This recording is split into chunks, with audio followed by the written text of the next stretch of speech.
This podcast episode is sponsored by ChiefAIOfficer.com, offering training and certification through the International Association of Chief AI Officers.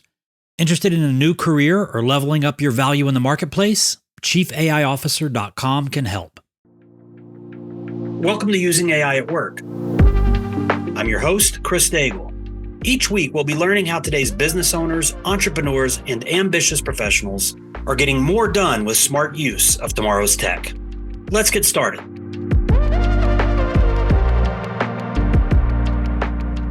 want to welcome our guest, Angie Carel, to the call. Angie, I know we had this call scheduled back in December and holidays got crazy and we had to push it off. Yeah.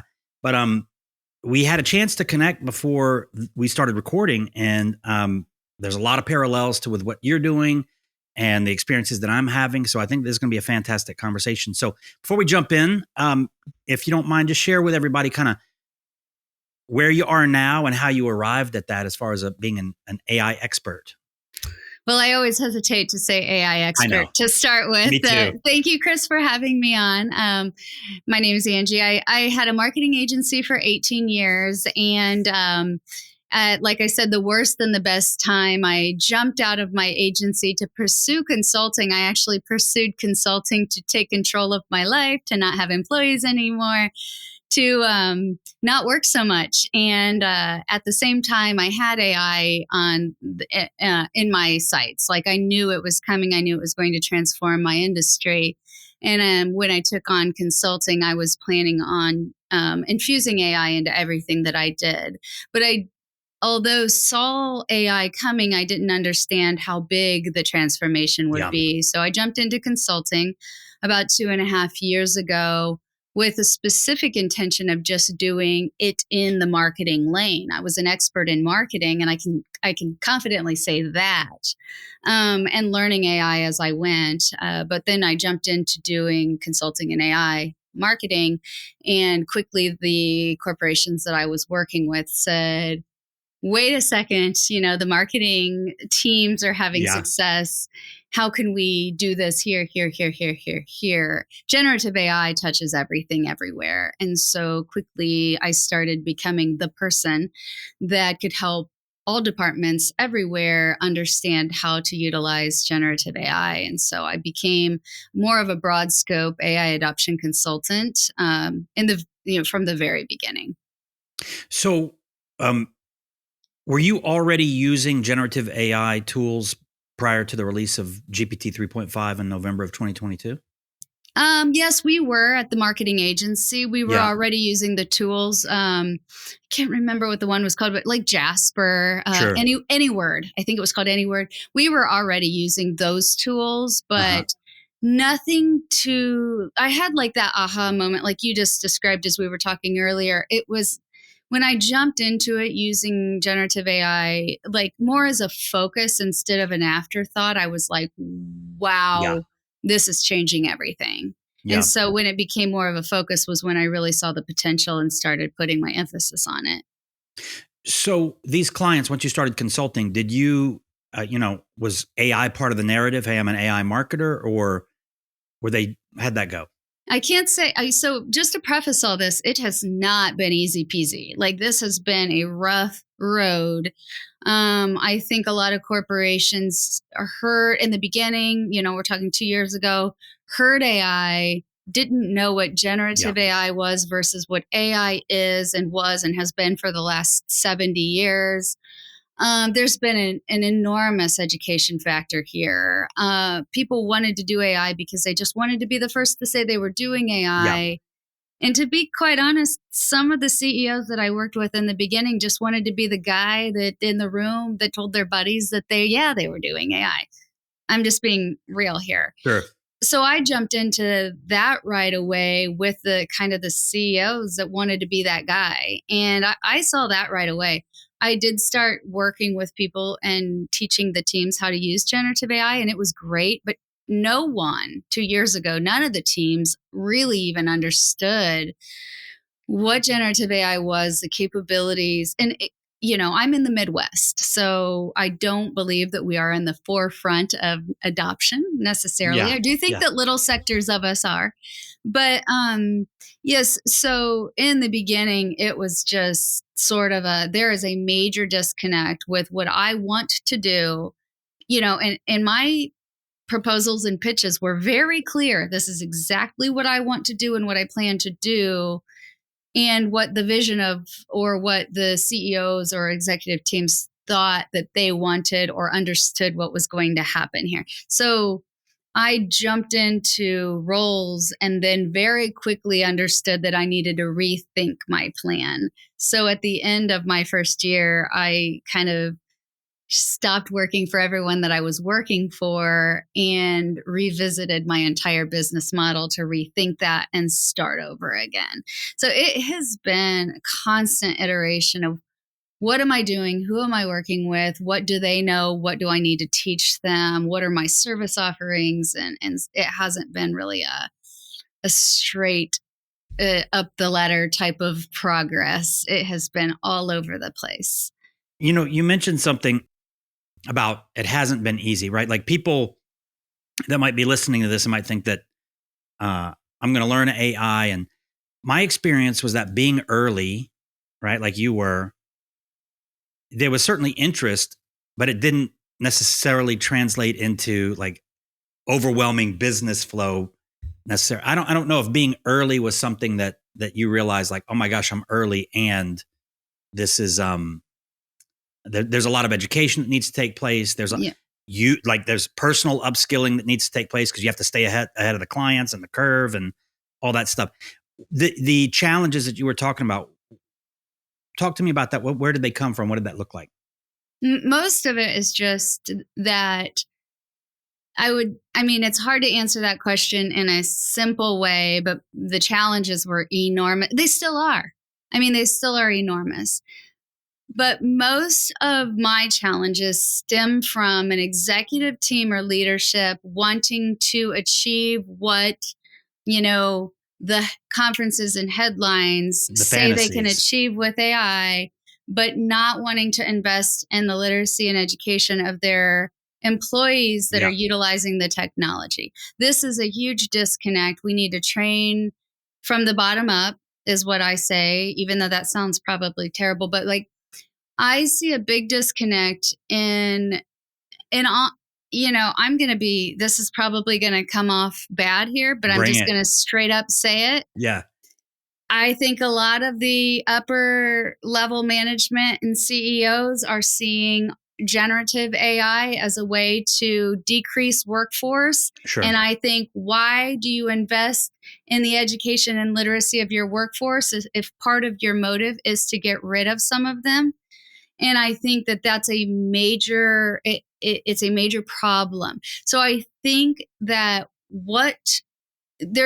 people want generative AI. They want it, but they don't know the problem that it solves. They just want it. Yeah. So they need a plan to identify the problems that it solves, and then a strategy to put it in place to identify the use cases to solve those problems. But instead, it's more like what I'm seeing right now is just, we want it to do this, we want it to do this, and we want it to automate everything. And it's yes, parts of it are easy. Is that what you're seeing? Like, what are you seeing in yours? Yeah. So I don't have an answer to what's going to happen 5 years from now because of AI, because for sure, as you have seen and your clients see when you work with them, you can get more done with this technology than you can with 40 mules. What I tell individuals and business owners is that, look, the hard part of AI isn't learning how to use the tools, it's knowing where to use it. Right. And you've got these people who understand your domain, how your business works. Oh, she's got the keys, and on Thursday we do it this way.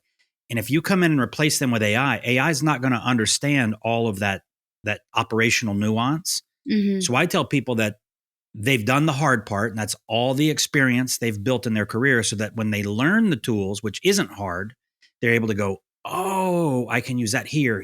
Oh, they can, they make that connection. Mm-hmm. One of the things that we like to do is have a meeting with the leadership team and just make sure that they're all at 101. We do like a presentation so that it kind of demystifies it for them. And they don't think, hey, can I just push this AI button and get rid of the HR department? Like they need to understand stuff. And the way that we approach it, 2 steps. Let's figure out a use policy or some guidelines so that everybody understands like the right and wrong way to use it in our company. And then we do the training. And then we kind of, start with pilot so that it's not just a switch that we flip and all of a sudden, people are figuring out the wrong things while they're on the clock kind of thing. Yeah, I take a very similar approach.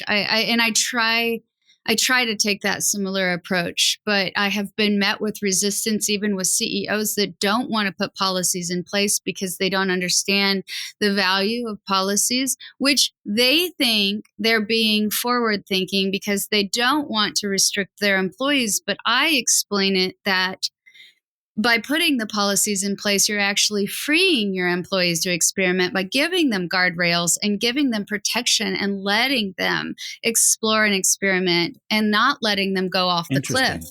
But I have had CEOs also that just say, no, we want to be forward thinking. We don't want any rules. We just want to let them, and so that too, I've had, people that have said just the opposite, and then I say we need to I agree 1000% with you, Chris, is that the people, and this is my most recent passion or efforts, is that a workshop, company-wide workshop that levels the understanding of generative AI. I don't care if you have been using generative AI for 2 years. The likelihood that you actually understand what's happening under the hood, how it works, how it's progressing, it is unlikely, because I've done workshops now I've done an intro to generative AI workshop now for a year. And the people that are using generative AI leave the workshop and say, oh my gosh, this changes everything. And so that first workshop, just invest in getting your team at the same level so that you are sure that everything the language that you speak moving forward, if you say LLM, everybody in your company knows what that means and what L and M stands for. It's just like that. I just wish it were so much easier for companies to see the value in that, and just to say, oh yeah, for however much it costs, that is just an essential starting point, even if that means reeling back, walking back a few steps. Yes, let's do that. And I just wish it were a lot easier and more clear for companies to see that value. So these companies, when they reach out to you, as far as your marketing goes and the marketplace, what are they reaching out to you for? Well, I'm in my area, I'm one of the few that are doing AI consulting. So I get a lot of. So you focus on local businesses primarily? Well, I have a large community here in my local area, and by word of mouth, I am, talked about by a lot of people. I don't do any marketing myself at this point. I am trying to streamline, productize, and sort of do some things, but I'm like you probably, I am so busy with, will you speak here? Will you do a workshop here? Will you be on this podcast? Yeah. Thank you. And I like it. And I love, and I have I want to spend my time also with my community. And I'm really right now this year focused on individual learners. The World Economic Forum just indicated that the United States initiating the AI learning is through the individual learners by a huge percentage, something like 90%. So corporate America is not supporting necessarily or initiating the people learning their AI learning journey, but the people are. Yeah. And yes, the buku money is not in the individual learners, and I don't care about that. But supporting the people that are saying, I see the value. I want I want to be in charge of my career growth. I'm going to learn. So I'm shifting my focus a little bit right now. And I kind of say, like, some of these corporations, and this is going to sound bad too, but you know what we said at the marketing agency, the people that didn't, you do your marketing pitch and they say, we're going to try to do it ourselves. We say, you'll be back. You'll be back. And when you do, you'll be the most loyal client ever. That's where I feel a little bit corporate they have to, like a toddler, they have to fall before they walk. And I'm seeing a lot of corporations that I work with try to consult, kind of hiring an internal growth officer, or hiring a person that knows nothing about AI, but one that wants to take on that role, that will epically fail understanding the potential of generative AI. Yeah. And they're hiring that person that says, I'd like to, but that person has 100 hats to wear. Yep. And 100 roles to fill. And that person is going to try to figure out the AI. They're going to fail. Yep. They're going to fail, especially if they don't understand the landscape of AI, of generative. And so in my space, in my Midwest understanding and area, and I truly believe that it filters into every area of the United States in some capacity, I feel that some of the corporations have to fail, and maybe fail fast and fail epically, in order to understand the value of the chief AI officer or the head of AI. Yeah. That role, because that role is an unusual role that's never existed in corporate America before, because it's a role that has to translate tech to people, and it's an unusual role, and I don't know that the value of that is understood, and those of us that are trying to navigate the space aren't very good at explaining what our value is, or at least I'm not. And so I think that corporate has to fail, and with AI you can fail big and fast over and over again, because you can do things so fast. And so I'm kind of like in a space where I am helping some companies, and I love the agencies, marketing agencies, and I love the smaller. But I do think that some people have to learn a lesson, a little bit of a lesson, before they really start to value and hold these chief AI officer positions at a higher level than what they currently are. I think they're trying internally first. And, I think one of the challenges was that because the analytical side of AI has been around so long, there was already an established kind of taxonomy and curriculum and things like that. So individuals who early on wanted to learn about AI, that's what they found. And they went in there and they learned about neural networks and deep learning. And that does not help you. Most businesses, at some point, perhaps, but the real value is not going to come from somebody understanding how a neural network works. Yeah. So the efficiency gains come with translating, in my opinion, task-based use cases into workflows. Yep. This is where it starts anyway, and then it needs to be transpire from that. But that's where the disconnect is. AI is not the IT department, right, in any capacity. If anything, I would argue that it is the marketing personnel that understand generative AI and its capabilities more than anyone, because marketing, it touches every single aspect, like the image, visual, data, text, so. Whereas I can see why, understandably, corporations think IT, but it's try to get your IT department to translate generative AI into creating assistants that manage automations for email organization and replies. Yes, it's a new language. It just, that doesn't work. This is fascinating because, you know, as I mentioned before the call, like this is like the frontier. There's just nobody out here, right?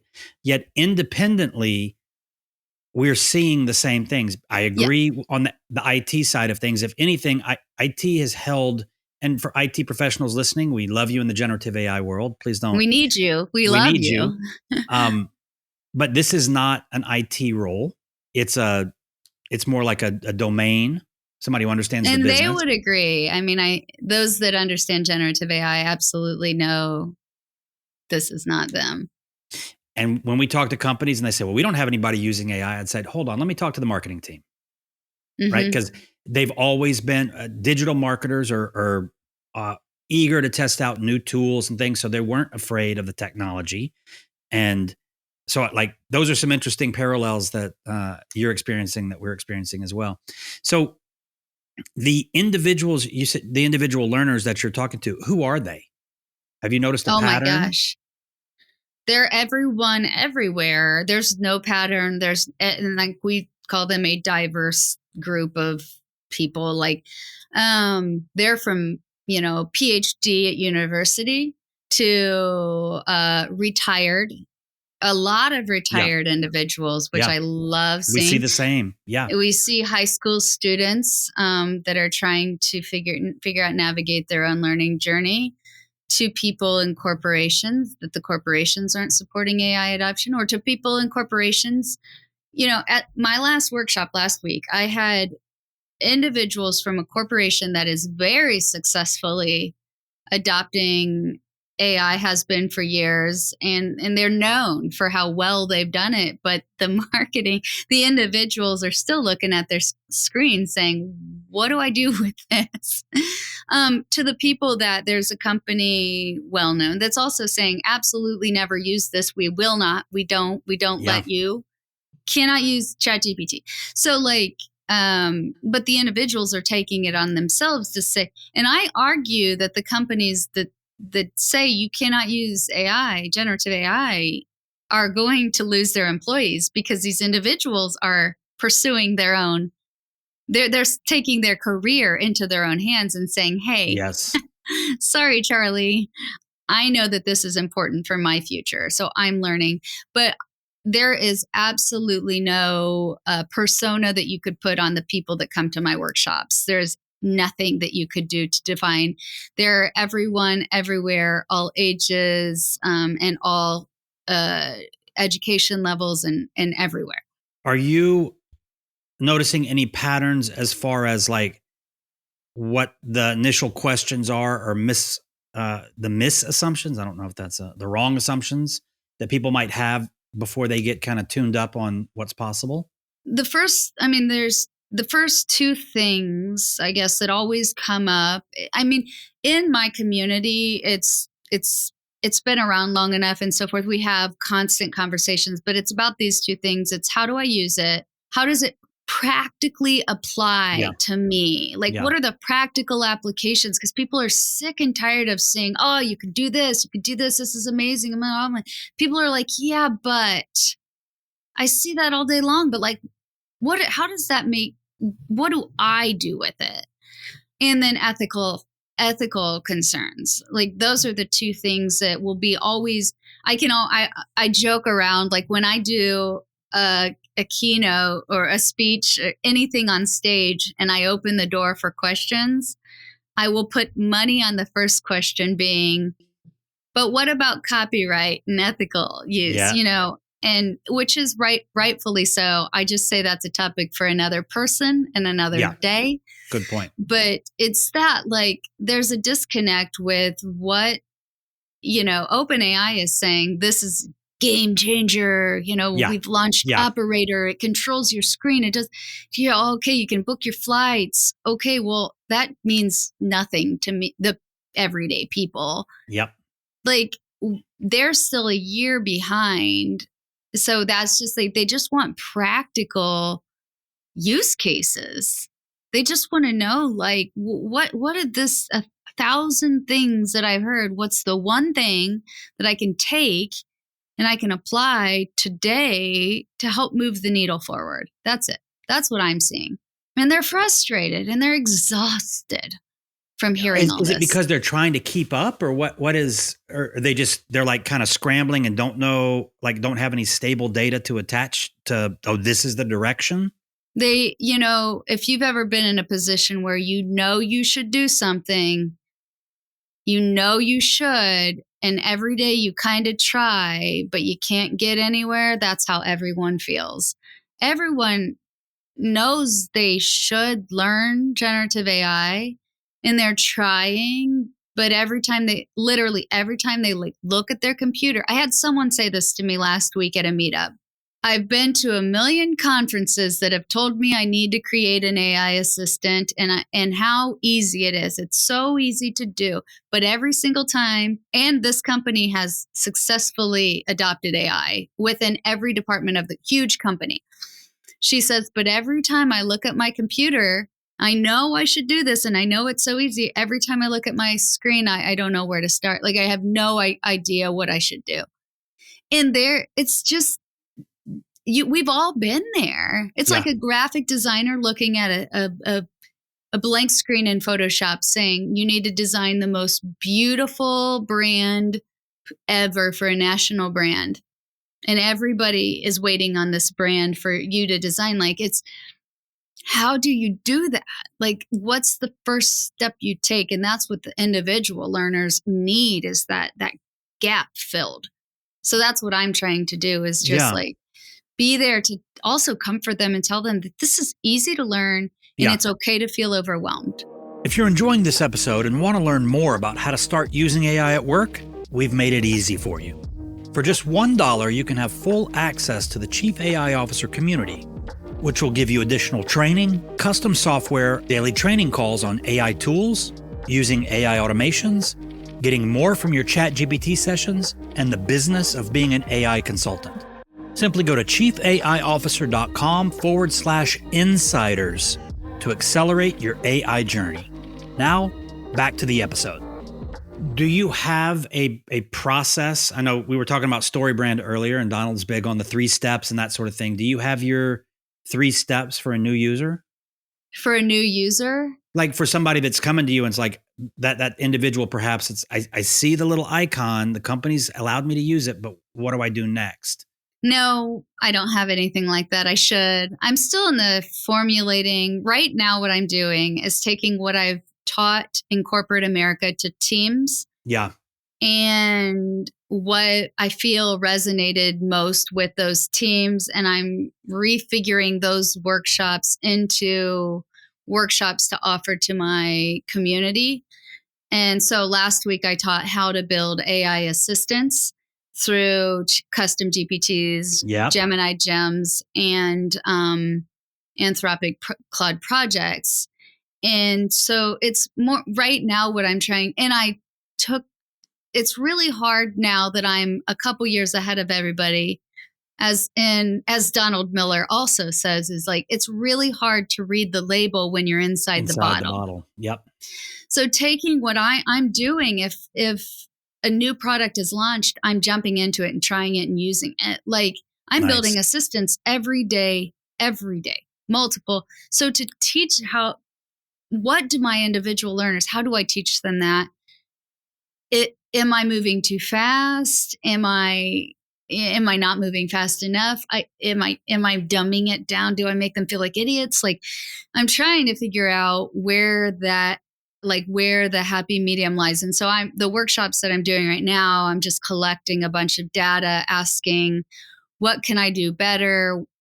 What did you learn? What were your takeaways? And so I'm just sort of forming that. I literally forgot to give people the Wi-Fi password at the last workshop. I'm thinking so much about content that it's just right now. And I'm doing them whenever I can because I'm also at a max capacity. Yeah. And it's like, I want to cater to them, but I also have a lot. So, I wish I have how many, probably 40 AI assistants, but there's still only one of me. Yeah. Human beings. And I mean, I do have a twin sister.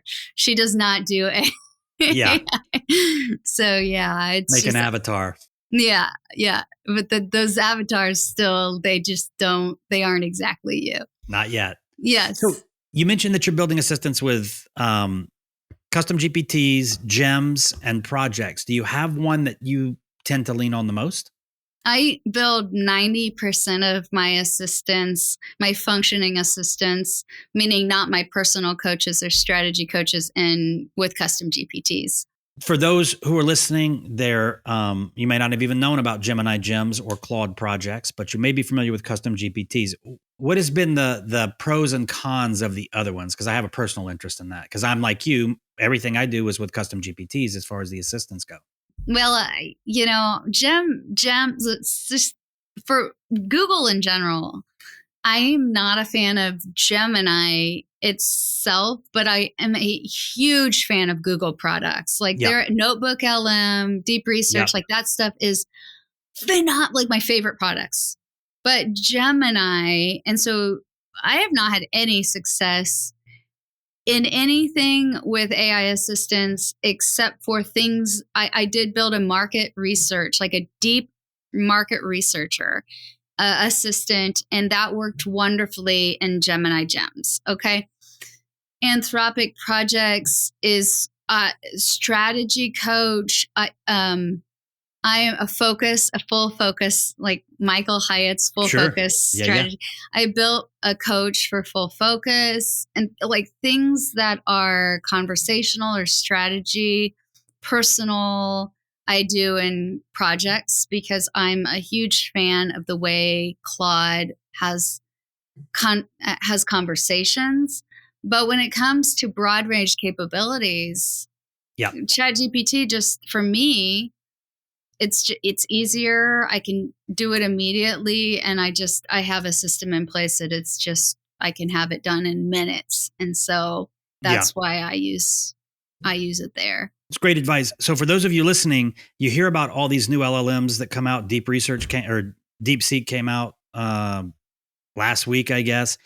You don't have to know all of them. Find one that works for you, and for most people that I talk to that are professionals or power users, ChatGPT gets it done. So don't feel like you need to be a master of all of these or even get the paid account for all of them. Find one that you work, ChatGPT, that you like, and you'll be good to go. So please don't. That's one area where you don't need to feel overwhelmed because the only people that need multiple paid accounts are the people like us that are just like constantly testing and then, seeing what works for what, because it's just overkill. Unless you know specifically that this is what I need for this, this, and this. It's to have multiple accounts is crazy. So one of the things that you've mentioned a number of times is your community, and you're not talking about the community of the city that you live in. You've actually created an AI community. It is the city that I live in. And I only do in-person meetups at this point because I'm a big, as society moves forward, with more and more capacity of working with machines, I feel strongly that our connection with humanity needs to be, it will exponentially be more valuable to us. And so since the beginning, I have said, you got to show up. If you don't show up, then you're not really in it. And so I have only hosted as far as the meetups are concerned. Meetups are a little different than workshops, but so it is I'm only trying to create an AI community within, say 40 or 50 mile, radius of my city. So there's no reason people can't drive to a meetup.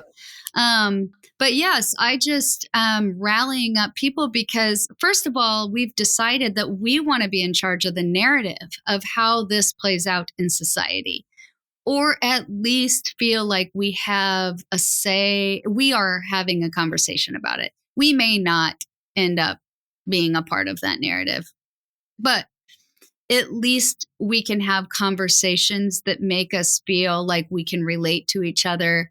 We are somehow, by having those conversations, changing the outcome of the way AI will be infused within our own lives. And so that the community is, a way of bringing people together to navigate this transformation revolution together, as well as a learning and collaborative space.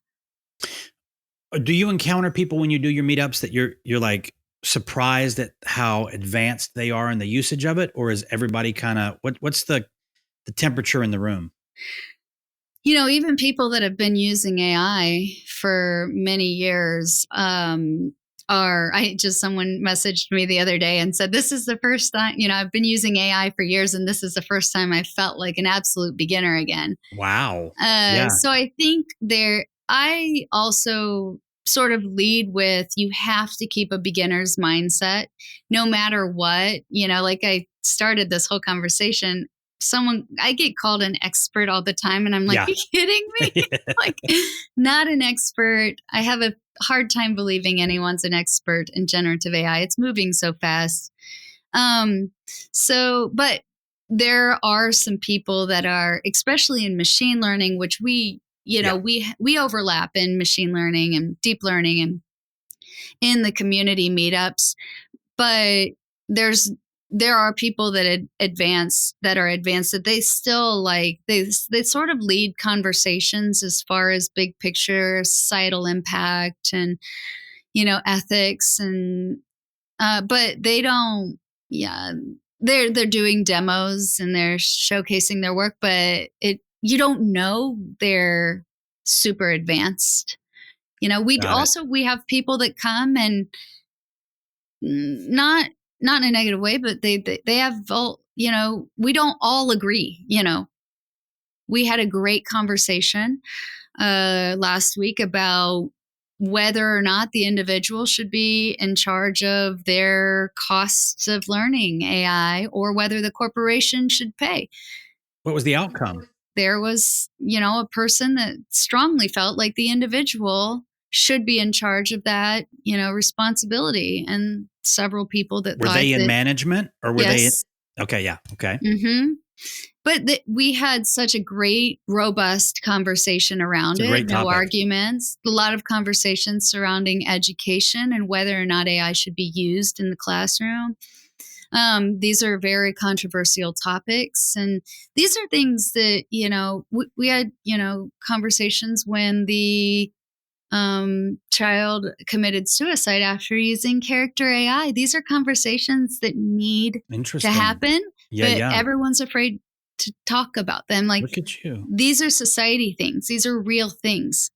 So I think that, yes, nobody wants to talk about the bad things and everyone wants to talk about the good things. But you really you have to, the kids, I say kids, I called them children at the meetup, but they are high school students spearheading a group at their high school to talk about the dangers of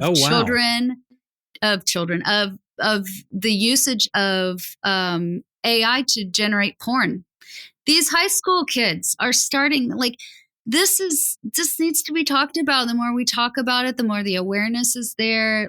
This is the reason for the community. However, it's a learning collaborative thing as well. But these conversations just need to happen openly and not oh my gosh, this is so embarrassing. We need to have these conversations. So I'll be honest, I avoid those conversations because I don't have answers for them. Right. So I figure somebody smarter or somebody with more empathy like you will figure this out, and I'll read it in an article or something. So I think that's fantastic. How do you structure these communities? Because we host something in Austin, I mentioned earlier, but it's more of a social gathering, and there's we're moving into a themed environment, but it's been just is anybody interested? We're overwhelmed with the interest, but we haven't had a lot of structure. But it sounds like in your case, there's a topic to address, or how do you guys what is the agenda of this? We have a structured daytime meetup and an unstructured evening meetup. Do they run concurrently? No, they're on different dates. Okay. We have one per month. The daytime meetup has demos, community conversation, and then networking. And then the evening meetup is like an Alcoholics Anonymous meetup. Yeah. We sit around in a circle and we say, hi, I'm this and I use this. And that's, the evening meetups are generally where the more controversial topics are. I think that's awesome. Talked about. And and it's just, I guess it's because it is more casual, and it's literally called the unstructured evening meetup, because there's just no, if you're struggling with something, if you need to find someone to help you with a topic or with building an app, for that matter, you can meet up with someone there. And yeah, so it's sort of just, and I manage and run and make sure that everything is ready for those daytime meetups. But the evening meetups, the community is just like, they do it. Like, I mean, I put it on Eventbrite and stuff, but the community just takes it and runs with it. The community is fantastic. So are these people feeling some relief that you're creating community because they feel like they're out there in a vacuum doing this stuff? Oh my gosh. I mean, people will say all the time, like, I found my people. I'm so grateful to have found my people. It's awesome. Huge relief. No one wants to journey along anything alone. I went through a terrible divorce when, 20 years ago, and I made that journey by myself. And for a full year, I was really a hermit, isolated in a house. And that was a very difficult time. And if you're trying to journey this along by yourself, like, you don't want to be alone. Like, even if you're struggling, you want to know that other people are struggling as well. And so community, and like I said, I feel strongly that humanity, like, needs each other right now. I hate that now more than ever. Yeah. But humans need humans, and I am more introverted than anyone would ever guess. And during COVID shutdown, I was like, yes. I was like, hallelujah, I don't have to see people. I loved it. But now I see my community, and I feel like so grateful for them. So I think that we as a society are moving in that direction, and we value each other and each other's time and more. And I think that this is it. I think community moving forward will be absolutely the most important and significant piece of the puzzle with AI. That's just me. So in our chief AI officer world, we have an online community. And when we launched the certification program, we were like, oh, we need a community because people are going to need to connect. I had no idea how active it would be. Oh. Right. And it's like, I don't have to teach everything now. I go there to learn, which is pretty amazing. And I think this idea, this concept for anybody listening, see if there's one in your city, and you host yours on Eventbrite. I think we use Partyful as an app, but find one. And if there's not one, like, what did you do to get started with this in your community? I just threw it out there and said, hey, where's my people? And a lot of people say, how do I start my community? And I just say, like, have coffee with a couple people and throw it out there and say, where's my people? They will come. Like, it will happen. Yeah, I think that's huge. Other people have started, like, the AI I think that's kind of a trendy thing to do. But yeah, just like, if you just throw it out there and say, where's my people? It doesn't have to be any structure at all. For the first, like, 3 or 4 months, we just met and networked. Yeah. We didn't have anything structured. And now I like this idea because we do the nighttime thing. That's just really, get to know each other kind of thing. But the thing that's missing is that structure that you do during your daytime. And I like that idea of having both, not trying to blend the two. So for those of you listening, if you're not plugged into something, online communities are great, but being able to know that there's other people in your own city where you're able to go and, hey, like, I'm going to be at the Starbucks. You want to meet me? And I want to show you some new stuff I did. It's only going to encourage. And what I've seen is that by being together, like, you can't keep up with it by yourself. No. And knowing, like me asking you, well, what do you think about gems versus projects versus, because I haven't had time to build a bunch of gems or projects. So it allows you as a learner to compress your learning curve because, oh, you're interested in this topic. Tell me all about it. So I don't have to go and start from scratch. Mm-hmm. Yeah. I still tell people, like, it's the way to feel Like you're doing something every month to keep you accountable in your journey. It'll allow you to learn a little bit, it'll allow you to connect with people to see where they are. There's businesses that have started from people meeting at the community. Yes. Opportunities are had, like even side gigs are started, apps are built. Like this is a whole ecosystem that's happening. And you don't know until you just get the people together. They make the magic happen. You just get them together. And I've had all of my opportunities, which is why I don't do any marketing. Nothing.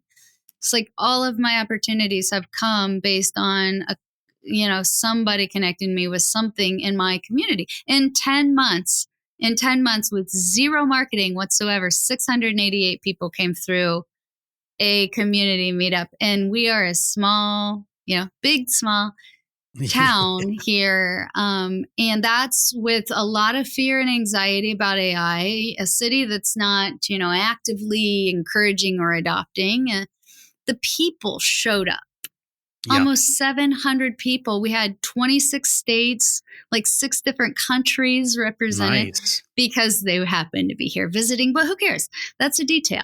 But yes, so like they want this. They want a community. They want it. And so you build your community. And if you're a marketing person, you don't need anything else. That's your engine.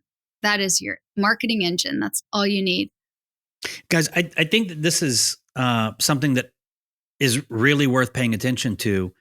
Learning this stuff and listening to podcasts is great, and watching TikToks and YouTubes or whatever. But the connecting with other people, like, well, how are you doing this thing? Right? Like it's almost like you've got not even a large language model, but an actual human to talk to, which can give you answers, which is much better. And to say like, I don't know. I think, and this is one thing that I did with my corporate, like early on, that I was like, this is a game changer. I hate that too, but it's GPTism. Is sharing your wins. Like win sharing is hugely beneficial, and fail sharing, but win sharing. So in corporate teams, we can sit at our computers and write an amazing prompt that gives us the best output, and we can be super excited about it.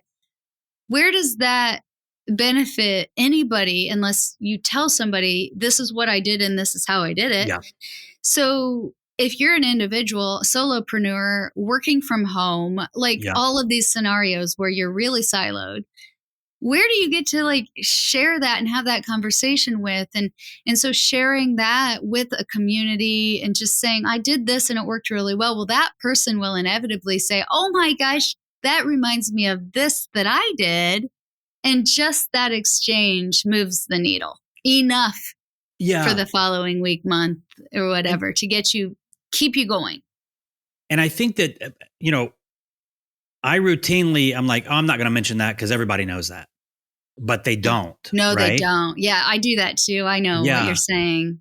So I think that's another benefit to being around people, is that you don't understand how much you know until you start talking to others about the subject, and they're like, tell me more. And you're like, that's such a good point. Yeah. That is.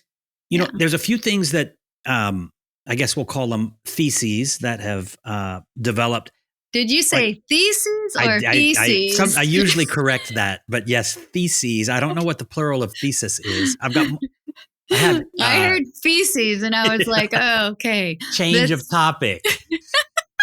Now not an expert exciting. On that.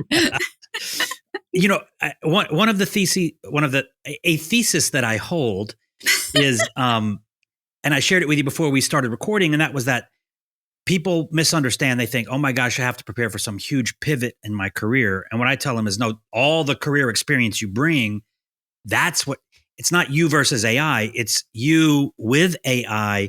Like that's the secret sauce.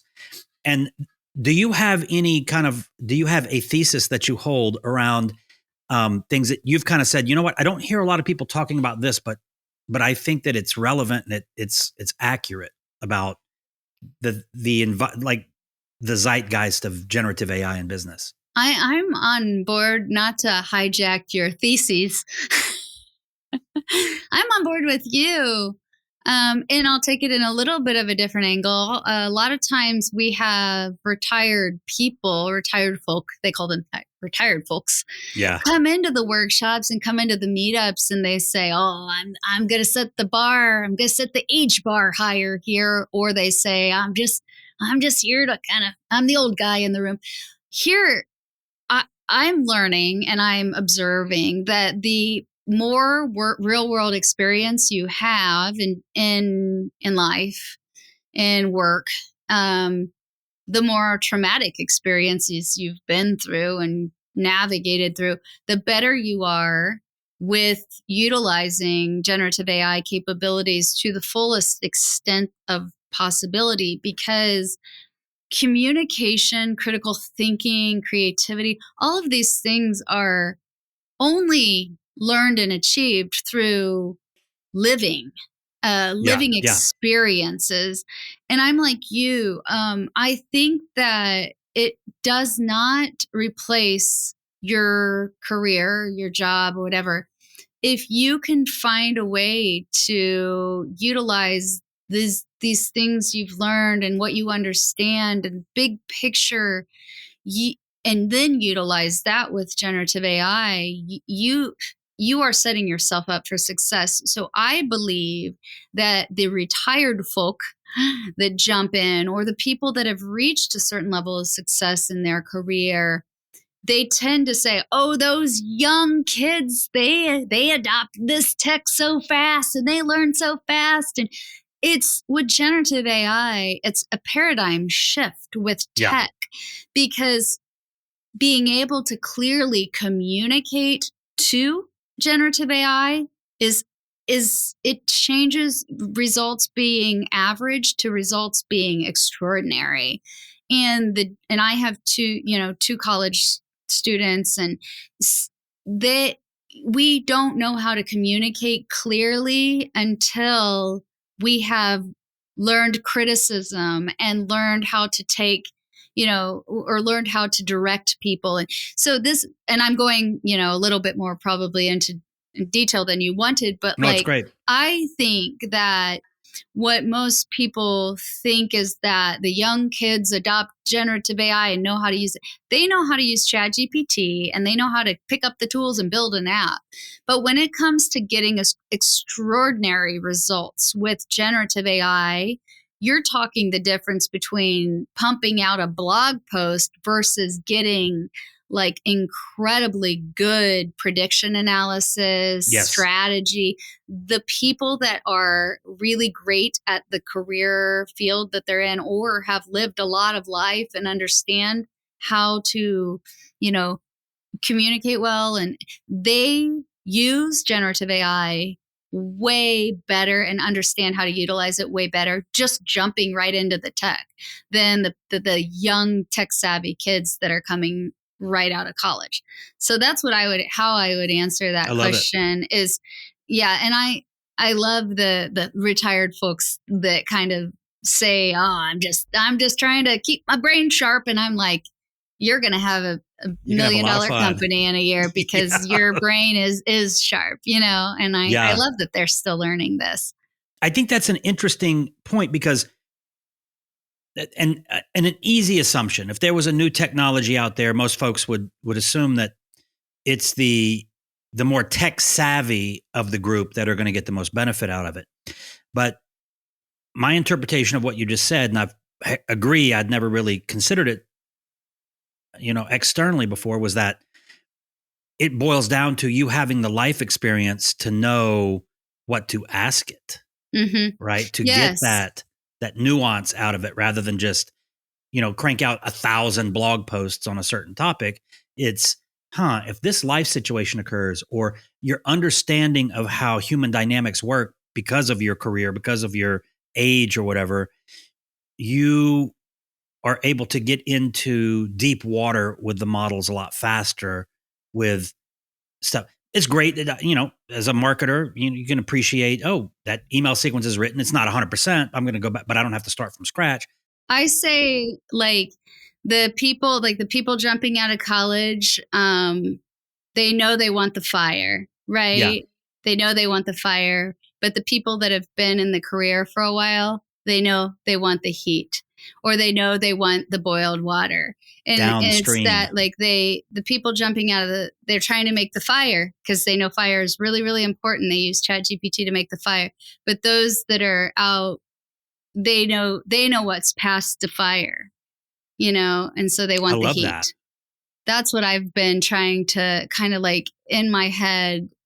It's past the original result, but it's what and so to guide someone past, or guide a thing past, that's what the people with real world experience are doing with large language models, and versus what young minds, not that they can't do amazing things and build amazing things and probably amazing companies, but the utilizing of actual natural learning or natural language. I think right now, this brilliance lies with the people that are really good at what they do. I think that's very profound, this concept of, action versus result. The seasoned individual who is using the tools isn't looking for the action. They're looking for they're starting at the result. They know what they're looking for. Yes. Huh. Well, Angie, I'd love to, this was a fantastic conversation, and there's thank you. So many parallels between, even though we've never spoken prior to we got on this today, the sympathetic nature of what we're both experiencing is, yes. I'm curious to find that more out there in the world, more Angies out there. This is fantastic. As we navigate the world, is the painful consulting world that we love. we might have some tricks for you. Yeah. Angie, if people want to, if maybe they're interested in doing their own meetup or whatever, they want to find out more about how you're delivering. How do people plug into what you're up to?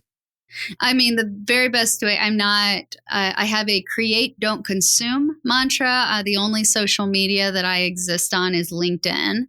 So that's the best place to find and connect with me. My website, can be found at Angie Carel, CAREL.com.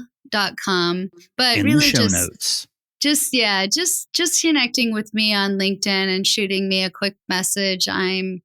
I try to be available to have conversations with people. And I always try to say, I'm here to help.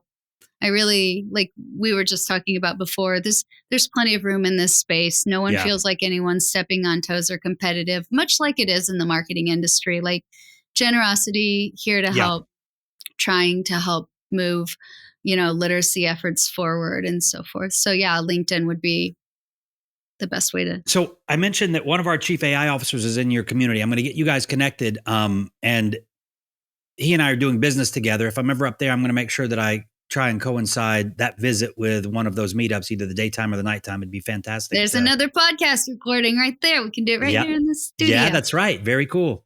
Yeah, Angie, I really do appreciate the time. This is, you've given me a lot to think about. I like this. I'm going to noodle on that concept about the youth perspective versus the seasoned perspective. Yeah. And seriously, I'd love to, if you want to see what we're doing in our community, it's a free community to join. Looks like I'm taking a trip to Austin. Yeah, there's plenty going on here. And if that's going to happen, I'd love for you to coincide it with when we do ours. Oh yeah, for because sure. As far as our community goes, and this will be the first reveal, I guess. So I host that event in Austin with Rachel Woods from AI Exchange and Kurt Malley from Black Box Social Media. Both of them are tactically and strategically very strong at the application of generative AI. Yeah. So we've had some success. For anybody listening, look, we were like, is anybody going to show up to this meetup? We hosted the meetup and we had 40 or 50 people show up the first time. And we were like, can you believe the people that showed, not the volume, but the caliber of talent and interest that was there. And last night, the three of us got together to talk about, hey, this is something, like, let's do something with it. So the name of that event is going to be the AGI meetup, but not because artificial general intelligence. It's because the focus of our event is artificial intelligence, go-to-market strategy, and introductions, AGI, right? So If you are going to be, if there's a need for you to be down here for sure. I mean, there's a need because I'm in the frozen tundra of the north. We got 1/10 of an inch of snow last week. Gosh, stop the presses. But that would be great. Yeah. And honestly, if you are thinking about coming down to Austin, there's so many talented generative AI people here. If you let me know what would be the ideal introduction for you. Oh yeah. I guarantee your dance card would be very full. Sounds like a strategic trip. Strategic trip work to Austin. Trip. Just don't come down during South by Southwest. It's going to be a little crazy. And that's coming up. Fun, but crazy. Yeah. Well, awesome. Well, so everybody, please check the show notes. I think that you'd get a lot out of plugging into what Angie's doing, especially based on the conversation that we've had here. And with that, we'll see you on the next episode. Thanks, everybody. Thank you so much for having me, Chris. It was awesome. Thanks for tuning in to Using AI at Work. Don't forget to subscribe for more conversations about how to use AI at work. And a special thank you to our sponsor, Chief AI Officer, for empowering businesses with AI education and training. Visit their website for a free AI readiness assessment and AI strategy guide to help you get started using AI at work. That's www.chiefaiofficer.com. Special thanks to our producer, Evan DeSaulnier, for making this episode possible. Follow us on Twitter at the handle Using AI at Work, and visit www.usingaiatwork.com for free resources to help you harness AI in your role.